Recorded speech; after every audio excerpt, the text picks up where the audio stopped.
Varicose veins తో బాధపడుతున్నారా? దసరా సందర్భంగా ఉచిత కన్సల్టేషన్, సర్జరీపై 20% వరకు డిస్కౌంట్. నమస్తే రమగారు. నమస్తే జయ. రమగారు, ఇప్పుడు ఈ దసరా పండుగకు సంబంధించి కొన్ని అనుమానాలు, సందేహాలు, కొన్ని ప్రశ్నలు మనకి చూసే ఆడియన్స్ దగ్గర నుంచి కూడా చాలా సందేహాలు ఉన్నాయి రమగారు. ధర్మ సందేహాలు ఒక్కొక్కటి మీ ముందు పెడతాను.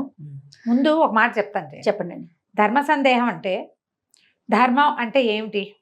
నీతి, నిజాయితీ, ఏదో పూజా విధానం, సంప్రదాయం కదా. మనం ప్రతిసారి చెప్తాం స్వధర్మే నిధనం శ్రేయ.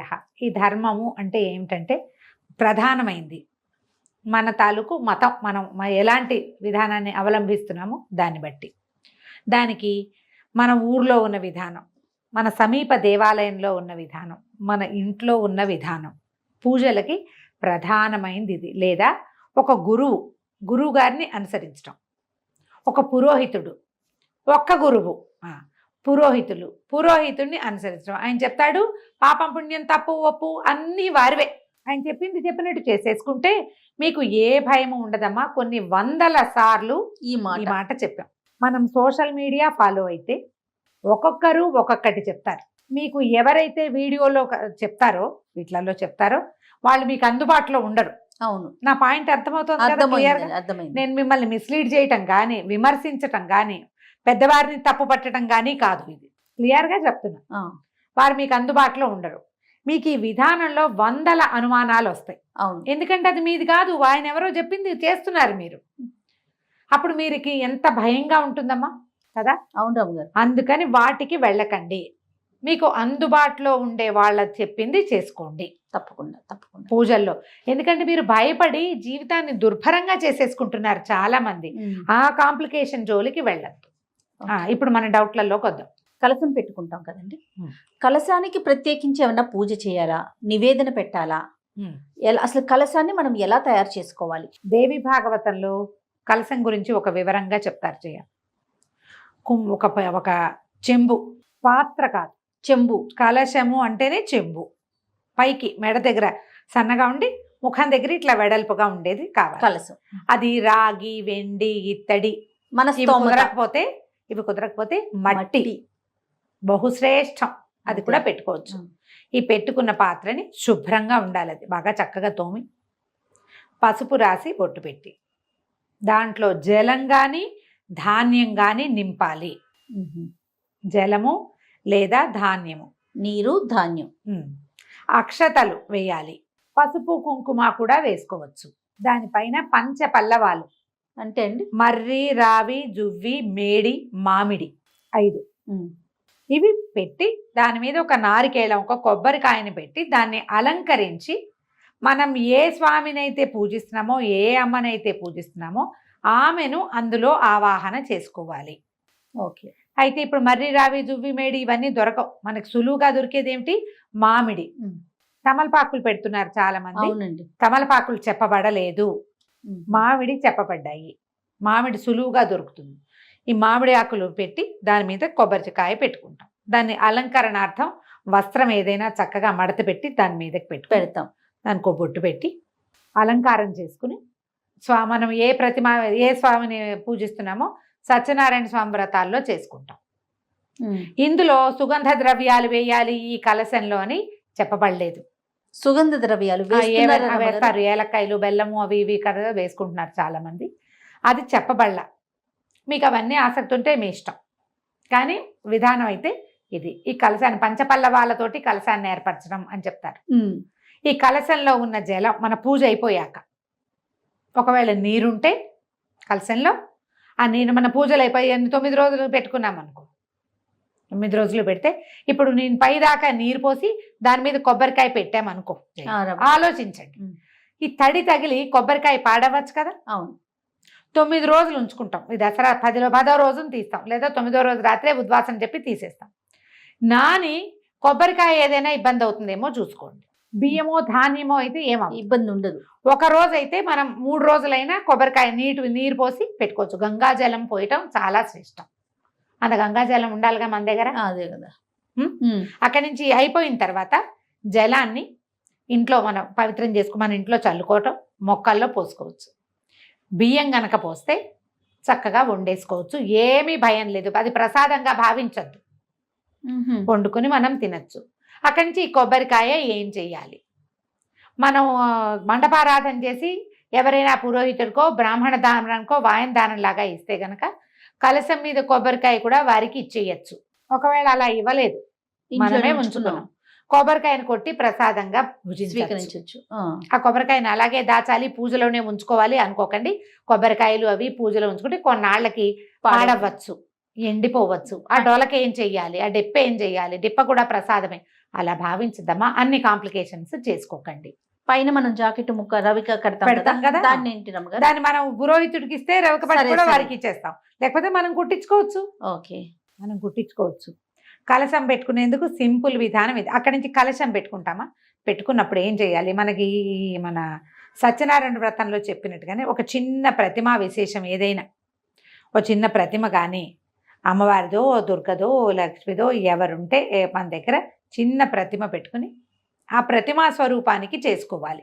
ఆ ప్రతిమకి మనం పూజ చేసుకోవాలి. ప్రతిమకి ఇప్పుడు కుంకుమ పూజ, ఇంత కలశం మీద ఇట్లా కుంకుమ చల్లలేం కదమ్మా, కాబట్టి చిన్న ప్రతిమ కనుక పెట్టుకుని ఆ కలశం పెట్టి కలశం దగ్గర ప్రతిమా విశేషం పెట్టుకుని మనం గౌరీదేవిని పెట్టుకోవచ్చా, గౌరిని పెట్టుకోవచ్చు. గౌరిని పెడతాం, గౌరితో పాటు ఒక చిన్న ప్రతిమ పెట్టుకుని. ఇప్పుడు నువ్వు అభిషేకం చేయాలనుకుంటావు, కలశానికి చేస్తావా? చేయలేము. గౌరీదేవి పసుపుతో చేసిన గౌరికి చేయలేకపోతాం. ఇప్పుడు ఎవరికి చేయాలి? ప్రతిమకి. ఒక చిన్న ప్రతిమ, మీరు ఒక బంగారుదో వెండిదో రాగి అమ్మవారివి రాగివి దొరుకుతాయి, చిన్న త్రిపుర సుందరి అవి వేసి వెనకాల శ్రీచక్రం వేసినవి, అటువంటిది ఏదైనా ఒకటి తెచ్చి పెట్టుకోండి. శుభ్రంగా తోమేసి పెట్టుకుంటే మనం ప్రతిసారి పూజలో పెట్టుకుంటాం, మళ్ళీ తీసి మన పూజలోనే ఉంచుకుంటాం. ఏటా కొనుక్కోవాలి అక్కర్లేదు, కొనుక్కోవాలన్న ఇదేం లేదు. మన ఇంట్లో ఉన్న ప్రతిమ శుభ్రం చేసుకోవటం, మనం ఆవాహన చేసేటప్పుడు ఆ ప్రతిమా విశేషంలోకి కూడా అమ్మవారిని ఆవాహన చేసుకోవటం. ఇప్పుడు ప్రతిమ కావాలి కదా మనకు ఒక స్వరూపము. ఆవాహన అంటే ఒక విషయం అమ్మగారు, ఇప్పుడు మనకి బయట ప్రతిమలు కనిపిస్తా ఉన్నాయి, కలశం మీద పెట్టడానికి అమ్మవారి ముఖంతో చక్కగా మొత్తం పూర్తిగా అన్ని ఉన్నట్లుగా, ముఖం కళ్ళు ముక్కు అన్ని శరీరవయవాలతో ఉన్నట్లుగా కనిపిస్తా ఉన్నాయి. అది పెట్టుకునేటప్పుడు ఏమైనా ప్రత్యేకమైన నియమాలు పాటించాలా, అది ఎవరిమైనా పెట్టుకోవచ్చా? అవి కొత్తగా వచ్చినాయి కదా జయ, అదేంటంటే స్పాంజీలు కూరి గుడ్డలో స్పాంజ్ కూరి చేసింది, ఊరికే అలంకరణార్థమేనమ్మా, అలంకారం కోసమే. మీరు అలంకరించుకున్న దాన్ని ఒక స్వరూపంగా మీరు అనుకుంటున్నారు, తర్వాత అన్ని తీసేస్తారు ఏ ముక్క కా ముక్క, అన్నా కాదు? అవును రమ్మ గారు. ఇప్పుడు అందుకని దాని బదులు జల కలశం పెట్టుకోండి. మీకు కావాలంటే, మీకు ప్రతిమ మీద ఆసక్తి ఉంది, ఇట్లా చక్కగా అలంకారం చేసుకో పెట్టుకో.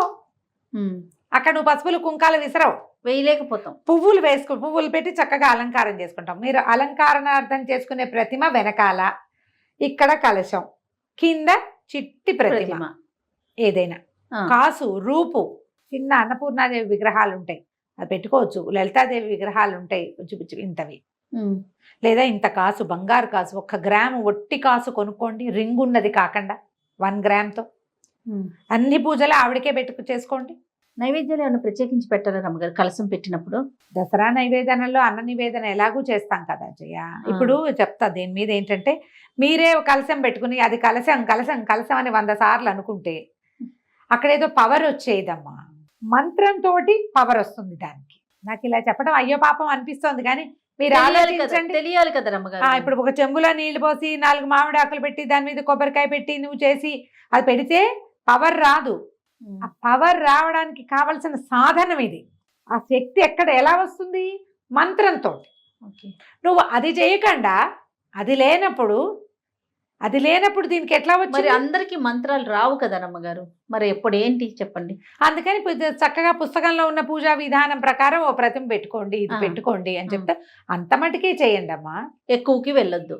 2 కావాలంటే కష్టం కదా. ఇప్పుడు నువ్వు అలా పెట్టి కావాలంటే పురోహితుడిని పెట్టి చేసుకోండి. దసరా నవరాత్రులు ఆయన చేస్తాడు ప్రాణప్రతిష్ఠ మంత్రంతో. మంత్రం ఈ పూజే నువ్వు కావాలంటే చక్కగా పువ్వులతో అలంకారం చేసి చక్కగా యాదేవి సర్వభూతేషు మాతృరూపేణ సంస్థిత ఇది చదువుతూ ఉంటూ వేసుకుంటూ ఉండు. చదివిన దాని ఫలితం వేసిన దాని ఫలితం తప్పకుండా వస్తుంది, అంతే కదా. చక్కగా స్తోత్రాలు చదువుకోండి. ఈ కలశము ఆవాహన లాంటివి పెద్దవి రానివి వచ్చా మీరు హాయిగా చేసుకోండి, మీకు ప్రశ్నలే ఉండవు. వచ్చిన వాళ్ళకి బాధ ఏముంది? అంతేగా. బాధ లేదు కదా. అవును అవును. ఇది చెప్పాలనిపిస్తుంది జయ. ఏంటంటే మేము కలశం పెట్టి పూజ చేస్తాము అలాంటివి చెప్తూ ఉంటారు అందరూ. కలశం పెట్టుకోండి అని చెప్తారు పెద్దవాళ్ళు కొంతమంది. దాన్ని చేసేయాలనిపిస్తుంది. అది ఎట్లా చేయాలో తెలియదు. అవును. ఏదో చేయటం వల్ల మనకి ఏదైనా వచ్చేస్తుంది అనుకోవద్దు. చేసేది శ్రద్ధగా చేయాలి. డాంబికానికి పోవద్దు. డంబాచారంతో గ్రాండ్ అని చేసే దాంతో ఫలితం రాదు. ఓకే.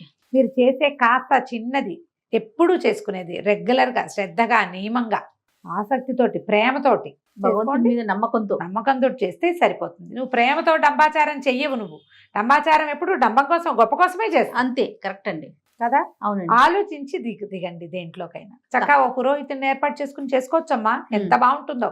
దసరా ఉత్సవం నాకు ఎంత సరదానో అట్లా చేయాలని. అవునా. ఇంట్లో కుదరదు అట్లా. కానీ నేను మాకు పాఠశాలలో చక్కగా అసలు ఎంత బాగుంటుందో బహుపరాకులు చెప్తూ ఎంత బాగా చేస్తారో. మంచి వేద విద్యార్థులు చాలా మంది ఉన్నారు. చాలా బాగుంటుంది. ఖచ్చితంగా ఒక రోజైనా వెళ్ళి నేను మొత్తం సేవాకాలం అంతా కూర్చుంటాను అక్కడ. ప్రతిరోజు వెళ్ళైపోతా. కానీ మనం చక్కగా ఇంట్లో మామూలు పూజ చేసుకోండి, సింపుల్గా పూజ చేసుకుని ఏదైనా చదువుకోండి. సాయంకాలం ఏ శంకర మఠానికో ఏ దేవాలయానికో వెళ్ళి మొత్తం పూజ అంతా చక్కగా మంత్రం చక్కటిది వినండి. ఆ పవర్ అందులో ఫీల్ అవుతారు మీరు. అవును. ఒక స్పెల్ లాగా ఉంటుంది. అందులోకి వెళ్ళిపోతాం. దానివల్ల చాలా ఫలితం వస్తుందమ్మా. సంతోషం రమ్మ గారు. నమస్తే.